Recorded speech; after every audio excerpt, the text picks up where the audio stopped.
Good evening ആണ്. വളരെ വിഷമത്തോടു കൂടിയാണ് ഇന്ന് ഈ വീഡിയോ ചെയ്യുന്നത്. ഇന്നലെ പെയ്ത മഴയിൽ നമ്മുടെ സഹോദരിമാർ സ്വയരക്ഷയ്ക്ക് വേണ്ടിയിട്ട് ഒരുക്കിയ കൂടാരം യാതൊരുവിധ ദാക്ഷിണ്യവും ഇല്ലാതെ കേരള പോലീസ് ആ രാത്രി തന്നെ നീക്കം ചെയ്യിപ്പിച്ചു. ഇന്നലെ പെയ്ത മഴയും ഇന്ന് പെയ്തിട്ടിരിക്കുന്ന മഴയും അവർ നനയുകയാണ്. നമ്മളിൽ ഒരാളാണ് അവരവരുടെ ന്യായമായ അവകാശങ്ങൾക്ക് വേണ്ടിയിട്ടാണ് പോരാടുന്നത്. അത് കണ്ടില്ല എന്ന് നടിക്കാനാകില്ല. നമ്മുടെ ഭരണപാർട്ടിക്കെതിരെയാണ് അവർ സമരം ചെയ്യുന്നതെന്നുള്ള ഒറ്റ കാരണത്താൽ ഈ സമരത്തെ അടിച്ചമർത്താൻ അവർ ശ്രമിക്കുന്നുണ്ട്. ഇതേ സമയം മറ്റേതെങ്കിലും പാർട്ടിക്കാരായിരുന്നു ഭരണപക്ഷത്തിരുന്നിരുന്നെങ്കിൽ ഈ പറയുന്ന കമ്മ്യൂണിസ്റ്റുകാർ അല്ലെങ്കിൽ LDF ഈ സമരം ഏറ്റെടുക്കില്ലായിരുന്നു. എന്തുമാത്രം പ്രക്ഷോഭങ്ങൾ ഇന്ന് ഈ നാട്ടിൽ നടന്നേനെ. അവർ തൊഴിലാളികളെ സംഘടിപ്പിച്ചേനെ. ഇത് അവർക്കെതിരായിട്ടുള്ള നീക്കമായത് കാരണം, അല്ലെങ്കിൽ അവർക്കെതിരായിട്ടുള്ള ഒരു സമരമുറയായത് കാരണം അതിനെ അടിച്ചമർത്താനാണ് അവർ ശ്രമിക്കുന്നത്. ആശാ വർക്കർമാരായ എൻ്റെ സഹോദരിമാരോട് എനിക്ക് പറയാനുള്ളത്, നിങ്ങൾ ഒരു ഇഞ്ച് പോലും പിന്നോട്ട് പോകരുത്. ഒരിക്കലും നിങ്ങൾ പിന്നോട്ട് പോകരുത്. സധൈര്യം ഇത് നിങ്ങൾ മുന്നേറണം. നിങ്ങളുടെ അവകാശങ്ങൾ, ന്യായമായ നിങ്ങളുടെ അവകാശങ്ങൾ പിടിച്ചെടുത്തതിന് ശേഷം മാത്രമേ നിങ്ങൾ തിരിച്ചു വരാവൂ. ഇപ്പോൾ നിങ്ങൾ തോറ്റു പിന്മാറിക്കഴിഞ്ഞാൽ ഇനി ഒരിക്കലും നിങ്ങൾക്ക് മുന്നോട്ട് വരാൻ പറ്റില്ല. സർക്കാർ ഇറക്കിയ പുതിയ ഉത്തരവ് അറിയാനിടയായി. സന്നദ്ധ പ്രവർത്തനത്തിന് തയ്യാറാകാത്തവർക്ക് പിരിഞ്ഞു പോകാം, അല്ലെങ്കിൽ സമരം ചെയ്യുന്നവരെ പിരിച്ചുവിട്ട് പുതിയ വോളണ്ടിയേഴ്സിനെ എടുക്കുക.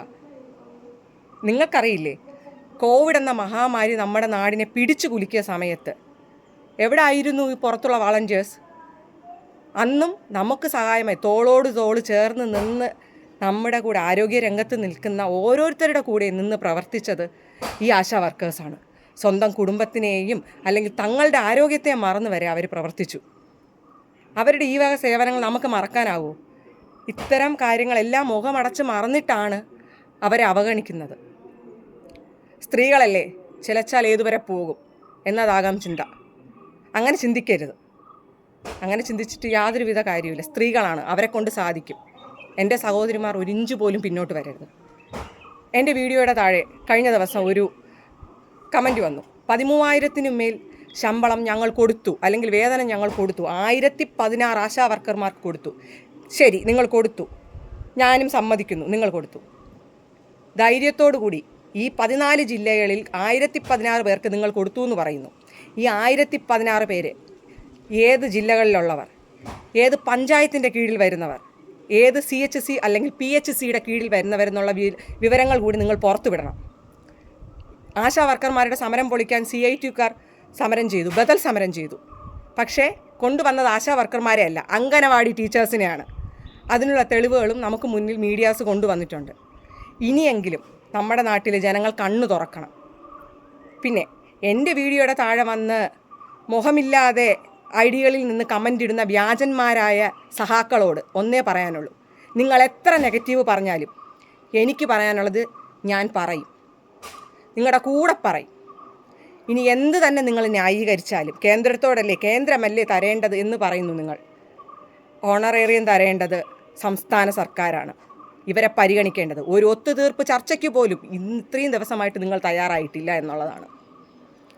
അതുകൊണ്ട് മുഖമില്ലാത്ത ഐഡികളിൽ നിന്ന് വരുന്ന ചേട്ടന്മാരെ, ഞാൻ സ്കൂളിൻ്റെ പടി കണ്ടിട്ടുണ്ടോ, ഞാൻ സ്കൂളിൽ പോയിട്ടുണ്ടോ എന്ന് ചോദിച്ച ചേട്ടന്മാരോട് അതവിടെ നിൽക്കട്ടെ. ഞാൻ സ്കൂളിൽ പോയിട്ടുണ്ടോ, എനിക്ക് വിവരമുണ്ടോ എന്ന് ചോദിക്കുന്നവരോട് അതവിടെ നിൽക്കട്ടെ. നിങ്ങളോടൊന്നേ എനിക്ക് പറയാനുള്ളൂ, നിങ്ങളിൽ നേതാക്കളിൽ ഇപ്പോൾ ഈ ഇടയ്ക്ക് നമ്മൾ കണ്ടതാണ്, കോട്ടയം മെഡിക്കൽ കോളേജിൽ 3ാം വർഷ നഴ്സിംഗ് വിദ്യാർത്ഥികൾ കൂടെ പഠിക്കുന്ന കുട്ടിയെ കോമ്പസ് കൊണ്ട് വരഞ്ഞും ബോഡി ലോഷൻ ഒഴിപ്പിച്ചും ഒക്കെ രസിച്ച കഥ.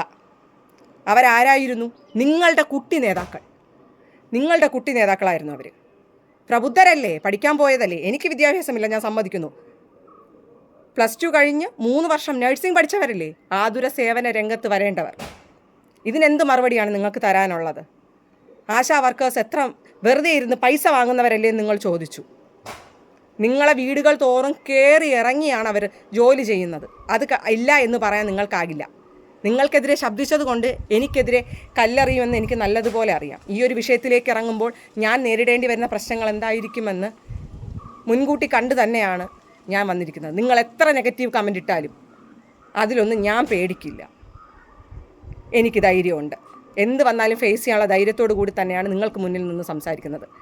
ഒരു സ്ത്രീയായ ഞാൻ എൻ്റെ Facebook ID എൻ്റെ ഒറിജിനൽ ഐഡിയിൽ നിന്ന് സധൈര്യത്തോടെ ഞാൻ വീഡിയോസ് പോസ്റ്റ് ചെയ്യുമ്പോൾ ഒളിഞ്ഞിരുന്ന് യുദ്ധം ചെയ്യുന്ന നിങ്ങളെ ഞാൻ എന്ത് വിളിക്കണം? ഇപ്പോഴും പറയുന്നു, ജനങ്ങളെ, നിങ്ങൾക്ക് ഇനിയും സമയമുണ്ട്.